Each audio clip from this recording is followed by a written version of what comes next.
Yeah, I mean, I mean, heck, Demon Souls has been out since 2009, and I'm still just finding stuff to do in it. I'm still finding stuff to do in every single game. Maybe not so much Sekiro. I haven't really gone back to Sekiro since I recorded footage for my little review and ever since then I haven't gone back. I mean, I'm not. I mean, and the thing is actually the closest to being perfect from software game compared to the other ones.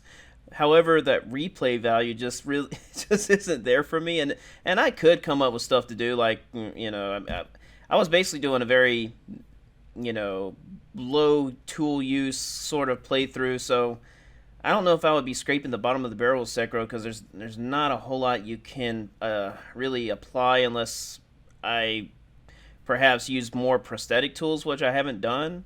I think really the only time I ever used a prosthetic tool during a boss fight was the spear on the Guardian Ape, and that's really it. But only because I found it really fun to stab him in the neck hole.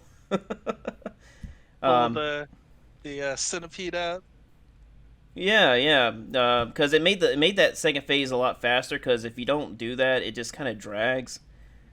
Yeah, Uh, it takes a while to bring up that posture bar without it, for right, sure. and that's really the only time I found it useful and actually very satisfying. But I don't know, Sekiro is definitely one thing I'd have to sit down for, and I'm not in no hit runs. I don't have the time for that. I barely, I think the Soul Level 1 Dark Souls was good enough. I think that's about as far as I'll go in terms of challenge runs.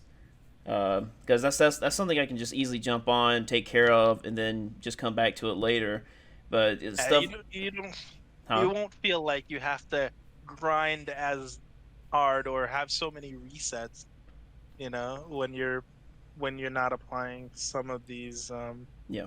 some of these methods. Like, oh my gosh, no hit runs are ridiculous. Well, I mean, it's just the same thing with permadeath. If you once you die, you gotta start all the way over. And I just the time I don't have no time for that. I'm like, I don't have time spending 5 hours playing a game just to get killed at the very end of it and have to start all over. I'm like, yeah, I'm just gonna have to admit that I have no time for that and just totally forget about it. Same thing with fist only runs where it takes 2 hours to kill Smo and Ornstein. I mean, I mean, first of all, I don't have any interest in playing that way because it just looks incredibly boring. Just, I mean, my No, goodness. I definitely see what you mean. I looked up what was it? I think it was the Capra Demon just for curiosity, and it took this guy like 20 minutes to do it. I think it was because he was trying to glitch out the Capra Demon. He was like stuck behind. He was like doing it behind a wall, and just kind of hoping the Capra Demon would walk up to him and he would just punch him. But I think he can do it faster. But that was just one I happened to see on YouTube. But man, yeah, the whole fist only at Soul Level 1. Yeah, people can. I mean, you can tell that people don't enjoy it that much because there's not that many videos on YouTube of it. Right, yeah, that's true. You think about it, like when a challenge is fun, you'll see a lot more people attempt it. I was surprised how much fun the Soul Level 1 playthrough of Dark Souls was.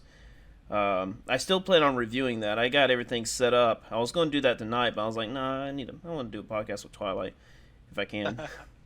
And Well, I'm glad you chose the podcast.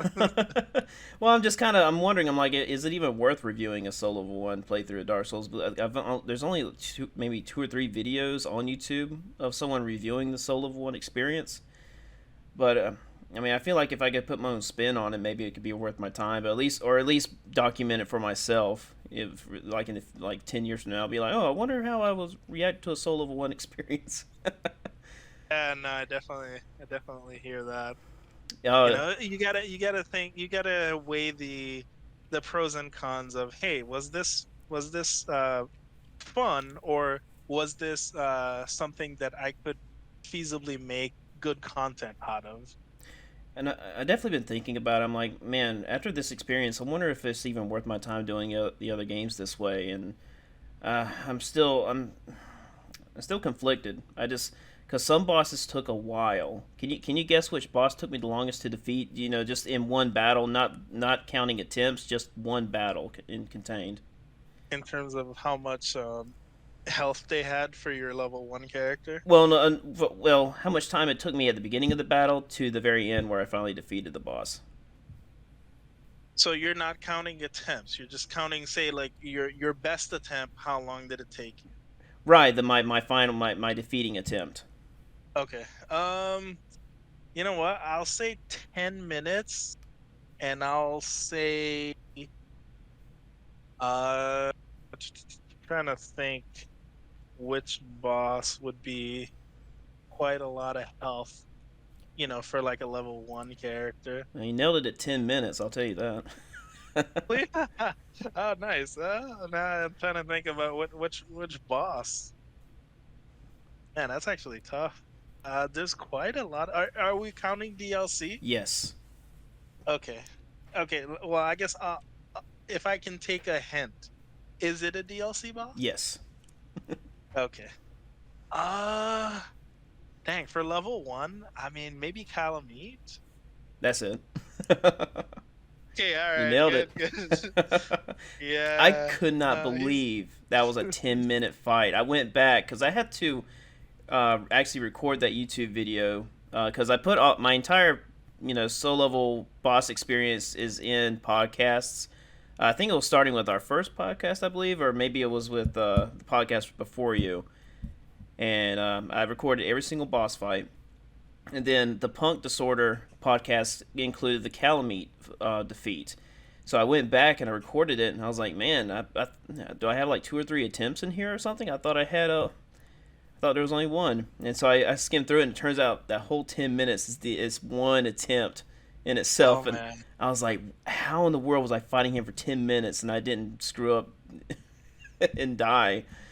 In Um, the zone, you just like you feel like your ultra instinct has activated. It's like you're dodging everything properly, you're reading all of his moves. mm-hmm. It does feel good when you get into a rhythm. Sometimes, I definitely understand if something can take too long, you can't. Like it's so hard to stay so focused for such an extended period of time. But Yeah, Calamite was definitely the toughest for me, and I think that's probably what the most widely accepted for solo level 1 playthrough. I think a lot of people have said Calamite was the toughest, and I definitely agree. yeah, he moves a lot and he's got a lot of like tight patterns. There's a lot of maneuver switching you have to do. Either you had to go from slow to fast, and Yeah, you have to bait him into doing specific attacks too. he's also got lingering hitboxes. Which you Yes, have yes. to do. You have to perform a specific maneuver to avoid it, or it's just gonna knock you out. And pretty much everything. I think he's probably the the best telegraphed, the boss with the best telegraphed attacks, I believe. Because I think every single attack felt really good except for the lingering hitbox attack.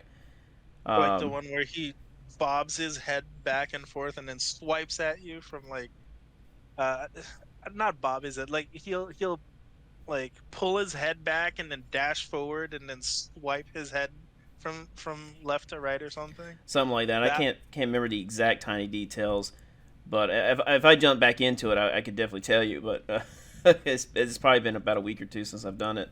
Um, well, no, yeah, it's been a month because that Punk Disorder podcast was over a month ago. Never mind. no, that's all right. It's definitely a fun fight though.